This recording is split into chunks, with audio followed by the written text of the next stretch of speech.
कांग्रेस मुख्यालय में चुनावी प्रदर्शन की समीक्षा बैठक पर पार्टी के छत्तीसगढ़ नेता टीएस सिंहदेव ने कहा कि आज की बैठक में हाल के चुनावों में पार्टी के प्रदर्शन और लोकसभा चुनाव की तैयारियों पर चर्चा होगी। हार के बाद ईवीएम का मुद्दा उठाना ठीक नहीं है। मैं ईवीएम के पक्ष में नहीं हूं, क्योंकि मैं देखता हूं कि अधिकांश विकसित देशों में मत पत्रों का उपयोग करके मतदान किया जाता है। आज समीक्षा बैठक संभवतः हम लोग को एजेंडा नहीं दिया गया, लेकिन चुनाव में जो परिणाम आए हैं उसके संदर्भ में ही बैठक होगी और लोकसभा के चुनाव की तैयारी। सर कांग्रेस के राज्यसभा सांसद हैं धीरज साहू, उनके रिपोर्ट तो नहीं, लेकिन जवाब तो देना होगा जो भी सवाल आएंगे। सर कांग्रेस के राज्यसभा सांसद धीरज साहू के ठिकानों से करोड़ों कैश बरामद हुआ है, इसको लेकर प्रधानमंत्री मोदी ने भी ट्विटर पर सवाल उठाए हैं। और बीजेपी के सांसद कह रहे हैं कि ये पैसे छत्तीसगढ़ और मध्य शराब घोटाले से जुड़े हुए हैं। अगर कुछ पैसे मिले हैं तो जांच का विषय है, जांच कर लिया जाए और पैसे कहां से आए, किसकी गलती है, उसके ऊपर वैसी कार्रवाई की जाए। बाबा एक चीज और पूछना चाहूंगा, ये जो हार हुई है खासतौर पर छत्तीसगढ़, ये जनता ने हराया है आप लोगों को या ईवीएम ने हराया है? आपको क्या लगता है? देखिए, हारने के बाद ईवीएम की बात उठाना उचित नहीं लगता। मैं ईवीएम के पक्ष में इसलिए नहीं हूं क्योंकि मैं ये भी देख रहा हूं कि विकसित से विकसित देशों ने इस प्रणाली को त्याग दिया है। वहां पर बैलेट से ही वोटिंग होती है, चाहे वो अमेरिका हो, चाहे ग्रेट ब्रिटेन हो, चाहे जर्मनी हो, चाहे जापान हो। हमसे तकनीकी में ज्यादा ही होंगे, कम नहीं होंगे या बराबर की स्थिति में होंगे। तो ईवीएम को उनने त्यागा, हमको भी त्याग देना चाहिए। ये समय नहीं है चुनाव में विपरीत परिणाम आए उस समय इसकी चर्चा करने का। शेष छत्तीसगढ़ में क्लियर जो दिख रहा है कि ट्राइबल एरिया में हम पीछे हुए हैं, अर्बन एरिया में हम पीछे हुए हैं। करीब 20 सीटें हैं जो अर्बन सेमी अर्बन की हैं, उसमें हम 3 या 4 सीट ही जीत पाए हैं 20 में से। और जो ट्राइबल सीटें हैं 29, उसमें भी हम 11 ही सीट जीत पाए हैं। तो ये स्पष्ट रूप से वोट शेयर हमारा अगर गिरा नहीं है तो भाजपा का करीब 14% बढ़ गया। ठीक है sir, thank you. Thank you sir. मुख्यमंत्री के चेहरे पर ही चुनाव लड़ा गया था, तो क्या हार की जिम्मेदारी सीधे तौर पर मुख्यमंत्री की है? पोलिंग बूथ के साथी से लेकर मेरे से लेकर हर व्यक्ति की ये जवाबदारी है और उनको लेनी चाहिए। ठीक है सर, धन्यवाद। प्रधानमंत्री नरेंद्र मोदी ने देहरादून में उत्तराखंड ग्लोबल इन्वेस्टर समिट 2023 के उद्घाटन समारोह में हिस्सा लिया। उत्तराखंड के मुख्यमंत्री पुष्कर सिंह धामी ने कहा कि हमने ग्लोबल इन्वेस्टर समिट में निवेशकों के साथ 2 लाख करोड़ रुपए के MOU पर हस्ताक्षर का लक्ष्य रखा था। मुझे बताते हुए खुशी हो रही है कि हमने अपने लक्ष्य से अधिक निवेशों के प्रस्ताव पर हस्ताक्षर किए जा चुके हैं। आयोजन को करें। हमने ग्लोबल इन्वेस्टर समिट में जब हम ये शुरू कर रहे थे तो 2.5 लाख करोड़ रुपए का निवेशकों के साथ करार का लक्ष्य रखा था। मुझे आपको बताते हुए खुशी हो रही है कि हमने इस लक्ष्य से अधिक निवेश के प्रस्तावों पर अभी तक हस्ताक्षर किए जा चुके हैं। और यह बताते हुए भी मुझे अत्यंत हर्ष का अनुभव हो रहा है कि इस बार हमने पहले से ही इनको धरातल पर उतारने के लिए भी लगातार प्रयास किया है। उसका परिणाम हुआ है कि 44,000 करोड़ रुपए का अभी तक निवेश धरातल पर उतार दिया गया है। इसके लिए प्रयास हो रहा है और इसके धरातल पर उतरने से लाखों रोजगारों का सृजन भी यहां पर होगा। प्रधानमंत्री नरेंद्र मोदी ने कहा कि आज भारत सरकार 21वीं सदी के आधुनिक कनेक्टिविटी के इंफ्रास्ट्रक्चर पर उत्तराखंड में अभूतपूर्व निवेश कर रही है। केंद्र सरकार के इन प्रयासों के बीच राज्य सरकार भी छोटे शहरों और गांव कस्बों को जोड़ने के लिए पूरी शक्ति से काम कर रही है। प्रधानमंत्री नरेंद्र मोदी ने कहा कि पहले की सरकारों की अप्रोच थी कि जो इलाके सीमा पर हैं, उनको ऐसा रखा जाए कि पहुंच कम हो। डबल इंजन की सरकार ने इस सोच को बदला है।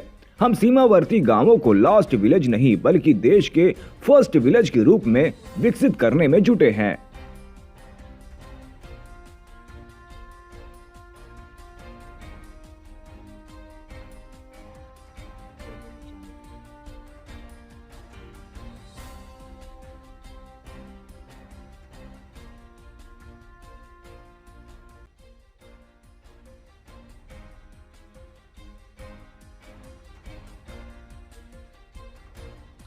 पहले की सरकारों की अप्रोच थी कि जो इलाके सीमा पर है उन्हें ऐसा रखा जाए कि एक्सेस कम से कम हो। डबल इंजन सरकार ने इस सोच को भी बदला है। हम सीमावर्ती गांवों को लास्ट विलेज नहीं बल्कि देश के फर्स्ट विलेज के रूप में विकसित करने में जुटे हैं। हमने एस्पिरेशनल डिस्ट्रिक्ट प्रोग्राम। केंद्रीय गृह मंत्री अमित शाह एबीवीपी के 69वें राष्ट्रीय अधिवेशन के उद्घाटन समारोह में शामिल हुए। एबीवीपी के 69वें राष्ट्रीय अधिवेशन में केंद्रीय गृह मंत्री अमित शाह ने कहा कि मैं बिना झिझक कहना चाहता हूं कि मैं विद्यार्थी परिषद का ऑर्गेनिक प्रोडक्ट हूं। मैं कहना चाहता हूं, मैं बिना झिझक कहना चाहता हूं, सार्वजनिक मंच पर कहना चाहता हूं कि मैं विद्यार्थी परिषद की ऑर्गेनिक प्रोडक्ट हूं। विद्यार्थी परिषद के उद्देश्य और उद्देश्यों को सिद्ध करने के लिए सातत्यपूर्ण 75 साल की यात्रा ये शायद ही कोई संगठन कर सकता है, और संगठनों में भी छात्र संगठन कर सकता है। छात्र युवा होते हैं, जोश से पूर्ण होते हैं, कई बार पथ भ्रष्ट रास्ता भटकने की संभावनाएं होती है, मगर विद्यार्थी परिषद की संगठन की व्यवस्था इतनी मजबूत और चौक चौबंद रही, ना विद्यार्थी परिषद 75 साल में रास्ता भटका, ना सरकारों को रास्ता भटकने दिया, ना समाज को रास्ता भटकने। हर मौके पर आंध्र प्रदेश के मुख्यमंत्री वाईएस जगन मोहन रेड्डी ने राज्य के बाढ़ प्रभावित इलाकों का हवाई सर्वेक्षण किया। केंद्रीय मंत्री ज्योतिरादित्य सिंधिया ने कहा कि हाईवे एयरपोर्ट अधोसंरचना में विशेष ध्यान देकर और उसमें निवेश कर आज भारत एक विकसित विश्व के सबसे विकसित देश के रूप में उभर पाया है। पहले देश में सबसे बड़ी समस्या नेतृत्व की कमी थी। एयरपोर्ट्स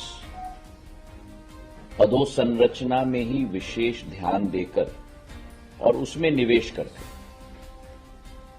आज एक विकसित विश्व के सबसे विकसित देश के रूप में उभर पाया है। और यही कहानी हमारी पड़ोसी देशों की भी है। चाहे चीन की बात करो, हांगकांग की बात करो, ताइवान की बात करो, आप कोरिया की बात करो। पर आश्चर्य की बात यह है कि यही स्थिति भारत की भी थी। अगर 1950 के आंकड़ों को हम निकालें तो भारत चीन जैसे देश से कई गुना आगे सदैव रहा है। रेल के क्षेत्र में भारत का रेल नेटवर्क करीब 53,000 किलोमीटर का था और उस समय चीन का रेलवे नेटवर्क केवल 23,000 किलोमीटर का होता था। लेकिन जो अर्थशास्त्र में कहा जाता है एक नैरेटिव सेट करना और एक नैरेटिव के साथ अनलीशिंग द एनिमल स्पिरिट्स की एक क्षमता, एंटरप्रेन्योरिज्म हो, निवेश हो, नेतृत्व हो, क्षमता हो, और इन चारों शक्तियों को लेकर क्रियान्वयन करके नतीजे पे हम लोग उतर पाए। लेकिन पिछले 50-60 सालों में दुर्भाग्यपूर्ण ये भारत में संभव नहीं हो पाया और इसके पीछे भी कई कारण हैं। 4 या 5 मुख्य कारण हैं। पहला कारण है कि सरकार का ही अधोसंरचना में निवेश की कोई विशेष ध्यान, आकर्षण या क्षमता ही नहीं रही। उसी के साथ जो भ्रष्टाचार और अदक्षता, इनएफिशिएंसीज की जो वातावरण पूरे देश में रही है। तीसरा कारण कि पर्यावरण की मंजूरियों के लिए अलग थलग एक मंत्रालय भटकता था और भूमि अधिग्रहण की भी एक बहुत बड़ी समस्या होती थी। और अगर मैं कहूं तो यह अतिशयोक्ति नहीं होगी कि सबसे बड़ी समस्या देश में नेतृत्व की थी, नेतृत्व की कमी की थी, विजन की थी। और इसी को एक नए रूप में और नया लक्ष्य, नया दक्ष और नया संकल्प धारण करके 2014 में लाल किले से प्रधानमंत्री जी ने घोषणा की थी कि भारत के विकास का नया अध्याय अधोसंरचना में ध्यान देकर और उसे पूर्ण फोकस बना करके ही हमें आगे बढ़ना होगा। और इस अप्रोच के साथ 2021 में प्रधानमंत्री जी ने पीएम गति शक्ति की योजना को भी जोड़ी। तो 2014 में एक नया अध्याय शुरू हुआ जहां अधोसंरचना में पूर्ण विकास, पूर्ण सोच, पूर्ण क्रियान्वयन क्षमता और उसी के साथ एक सिनर्जी मिलाने के लिए पीएम गति शक्ति की योजना की शुरुआत हुई। और इसमें दो अप्रोचेज हैं। एक तो हमें निवेश बढ़ाना है। निवेश बढ़ाना है सरकार के आधार पर। Government must be the first mover of investment. Government must put the first foot forward in terms of investment so as to attract on the back of it private investment.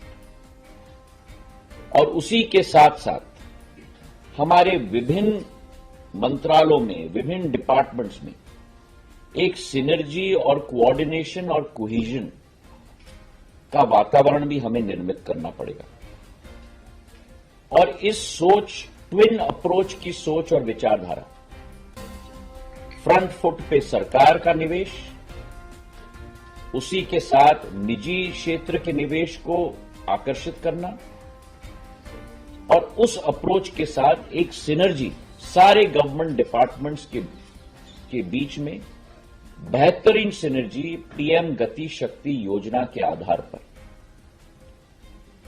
इस अप्रोच के साथ जो नतीजे आज 9.5 साल बाद हमारे सामने हैं, सबसे पहले सरकार ने निजी क्षेत्र से और सरकारी निवेश को भी ऐतिहासिक बढ़ोतरी दी। नेशनल मॉनेटाइजेशन पाइपलाइन के तहत, इनोवेटिव मॉडल्स के तहत नया निवेश भी आकर्षित किया है। और अगर आप देखें, जो मैंने कहा कि सरकारी निवेश की हमने बात की, जो रेल बजट 2013-14 में 29,000 करोड़ का था, उसे आज 9 गुना 9 वर्षों में बढ़ाकर आज वही रेल बजट 2,40,000 करोड़ का बन चुका है उसी देश के अंदर। 9 times multiplication, 900% growth, 29,000 crore to 2,40,000 crore. देश की जनता ये कभी कल्पना नहीं कर पाती थी कि भारत सरकार 10 लाख करोड़ का कैपेक्स का इंफ्रास्ट्रक्चर बजट लेकर आगे बढ़ेगी 1 साल के अंदर। पूर्व के जमाने में एक रुपया नहीं 8 आने डाले जाते थे। आज 10 लाख करोड़ का कैपेक्स की योजना है 1 साल के अंदर। और प्रधानमंत्री स्वयं हर एक मंत्रालय के साथ फॉलो अप करते हैं क्वार्टरली बेसिस पे कि क्या हम उन कैपेक्स टारगेट्स को मीट कर रहे हैं या नहीं, और अगर नहीं मीट कर रहे हैं तो क्यों। पहली की सोच और आज की सोच के बीच में अंतर देखिए। पहली की सोच थी कि जो बजट आपको दिया गया है उसमें से बचत करो ताकि रेवेन्यू डेफिसिट कम दिखे, फिस्कल डेफिसिट कम दिखे। आज की सोच है कि पैसे की कमी नहीं है, लेकिन पैसा का पूर्ण सदुपयोग करके राष्ट्र के निर्माण पे, कैपेक्स पे आप आगे बढ़ो। और उसी का प्रतिफल है कि आज देश आर्थिक प्रगति और विकास के पथ पे इतने